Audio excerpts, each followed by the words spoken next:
नमस्कार. साहित्य उत्सव. पुस्तक वाचण्याने माणूस समृद्ध होतो. विविध लोक विविध पुस्तकांच्या शोधात असतात. अशा लोकांसाठी साहित्य उत्सव घेऊन येत आहे पुस्तक जत्रा. यामध्ये पुस्तकाचे समीक्षण, परीक्षण आणि मूल्यमापन केले जातं. साहित्य उत्सवची खास प्रस्तुती पुस्तक जत्रा. ऐकायला विसरू नका. पुस्तक जत्रा. साहित्य उत्सव. नमस्कार, मी रुपाली कोळंबेकर पुन्हा एकदा साहित्य उत्सवच्या पुस्तक जत्राच्या आजच्या भागात आपणा सगळ्यांचं स्वागत करते. मित्रांनो, नेहमीच मी तुमच्यासाठी नवनवीन पुस्तकं घेऊन येते. बऱ्याचदा त्या लव्ह स्टोरीजच असतात, पण प्रत्येक स्टोरीतून तुमच्यासाठी काही ना काही नवीन शिकवण घेऊन येते. मित्रांनो, त्याचप्रमाणे आजही तुमच्यासाठी एका नव्या पुस्तकासह आणि त्यातून काहीतरी नवं शिकण्यासाठी आणि तुमच्यापर्यंत पोहोचवण्यासाठी आज मी तुमच्यासाठी घेऊन आली आहे पुस्तक तुझवीण वाट पाहते आहे. पुस्तकाच्या लेखिका आहेत श्वेता सकपाळ. मित्रांनो, प्रेम म्हणजे काय? फक्त एकमेकांविषयीचं आकर्षण म्हणजे प्रेम? एकमेकांविषयीची वाढणारी ओढ म्हणजेच प्रेम? का याही व्यतिरिक्त प्रेमाची काही परिभाषा असते, प्रेमाची काही व्याख्या असते? तुमच्या मते प्रेम म्हणजे काय याचा विचार तुम्ही नक्कीच करा. पण प्रेम म्हणजे मैत्री, प्रेम म्हणजे एकमेकांविषयीचा आदर, एकमेकांना दिला घेतला जाणारा आधार, एकमेकांची वाटणारी काळजी, एकमेकांविषयीची आपुलकी आणि सगळ्यात महत्त्वाची गोष्ट म्हणजे विश्वास. प्रत्येक व्यक्तीचा आपल्या समोरच्या व आपल्या आजूबाजूच्या आपल्या सानिध्यात असणाऱ्या प्रत्येक व्यक्तीवर विश्वास असेल तर त्यातूनच नाती बहरतात, फुलतात आणि नवे अनुबंध निर्माण होतात. त्यासाठीच मित्रांनो, ही कथा आपल्यासाठी अत्यंत वाचनीय आणि शिक्षणासाठी उपयुक्त ठरेल असे मला वाटते. श्वेता सकपाळ यांनी आपल्या या कादंबरीतून आपल्याला बऱ्याच गोष्टी दाखवण्याचा, वास्तव दृष्टिकोनातून शिकवण्याचा प्रयत्न केला आहे. कितीही काहीही झाले तरी एखाद्या संकटावर मात कशी करावी यासाठीचे धडे तर दिलेच आहेत.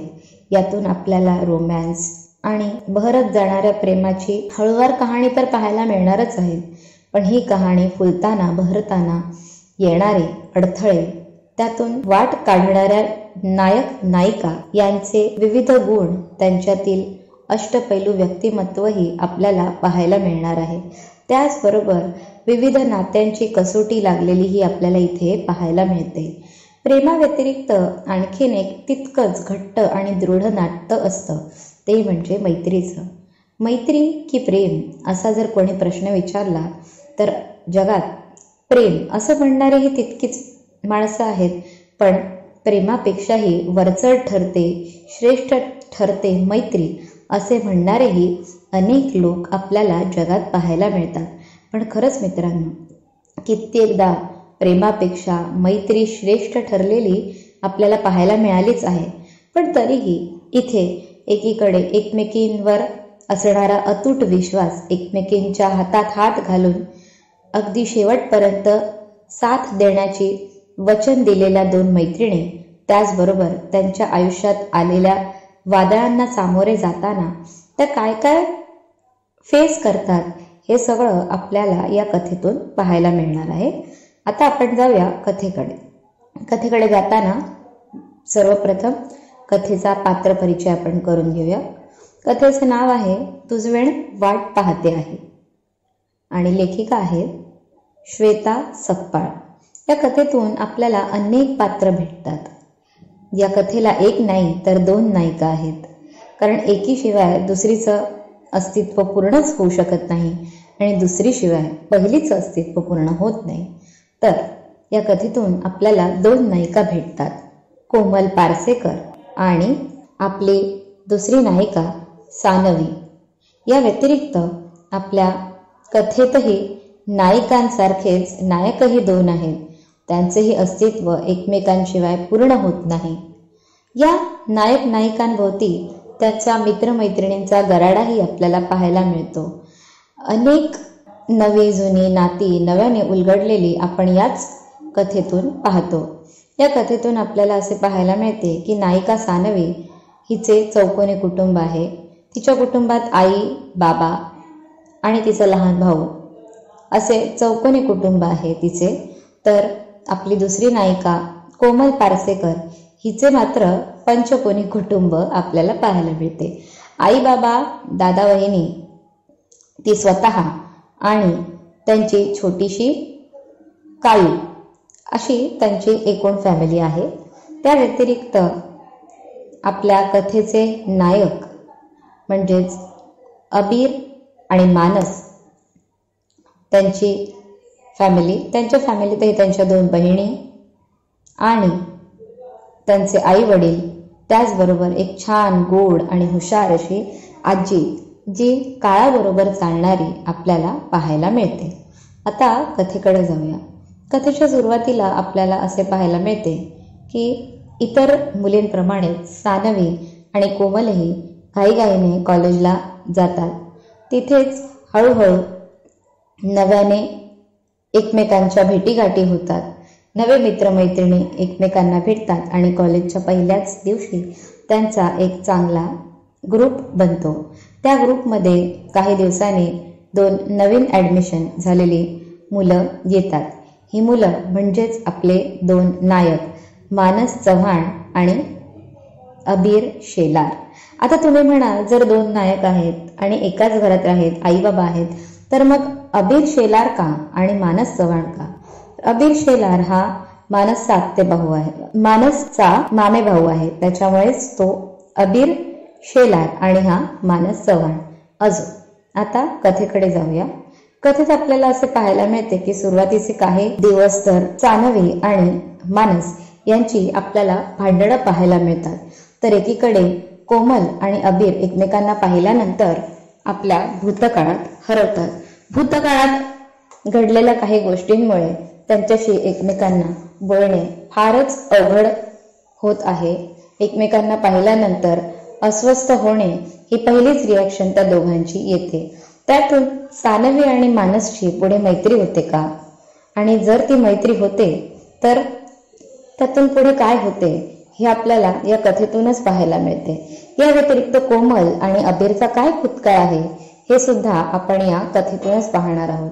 पण पुढे आपल्याला असे पाहायला मिळते की नायक मानस आणि अबीर यांचे वडील म्हणजेच प्रतापराव चव्हाण आणि नायिका सानवी हिचे वडील म्हणजे वसंतराव हे एकमेकांचे मित्र आहेत. आणि अशातच एके दिवशी मित्र भेटतात आणि तिथून कथेला आणखीन एक नवे वळण लागते. दिवसेंदिवस सानवी मानस यांना आपल्यातल्या वेगवेगळ्या गुणांची एकमेकांना नव्याने ओळख होते. दोघंही एकमेकांना नव्याने ओळखू लागतात. इकडे अबीर आणि कोमल यांच्यातही बऱ्याच गोष्टी सुटतात.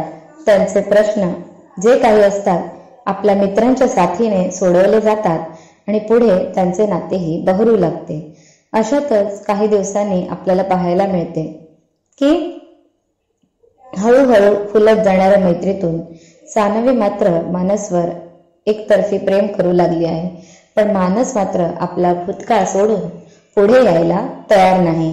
आता मानसचा असा काय भूतकाळ आहे हे सुद्धा आपल्याला ही कथा वाचतानाच पाहायला मिळेल.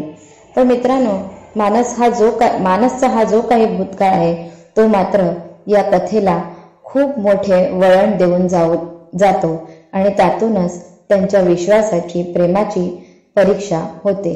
यावर आता ते खडे उतरतात, या कसोटीत ते पास होतात की नाही हे पाहण्यासाठी मात्र आपल्याला वाचावी लागेल.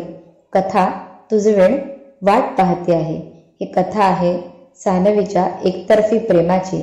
या प्रेमातून सानवीला पुढे काय साध्य होईल, सानवीला आपले एकतर्फी प्रेम मिळेल का, हे सुद्धा आपण या कथेतून पाहणार आहोत. आता कथेविषयी मला आवडलेल्या गोष्टी सांगायच्या झाल्या तर कथेची वैशिष्ट्य म्हणजे ही कथा कुठेही लांबण लावलेली आपल्याला पाहायला मिळत नाही. दुसरं वैशिष्ट्य असं की या कथेतून आपल्याला नवीन नवीन नाती किती सुलभरित्या उलगडलेली पाहायला मिळतात. मग ते नाते मैत्रीचे असू दे, प्रेमाचे असू दे, किंवा बहीण भावाचे असू दे, किंवा त्यांच्यातील खोडकर गोष्टींचं असू दे, या साऱ्याच गोष्टी आपल्याला कथेतून पाहायला मिळतात. कथेतून मला भावलेल्या गोष्टी असं म्हणतात की आपल्यावर कोणी विश्वास ठेवो अगर ना ठेवो, पण आपण स्वतःसाठी क्लिअर असणं फार महत्त्वाचं आहे. आणि त्यातूनच आपल्याला ठामपणे उभ्या राहिलेल्या सानवी आणि कोमल पाहायला मिळतात.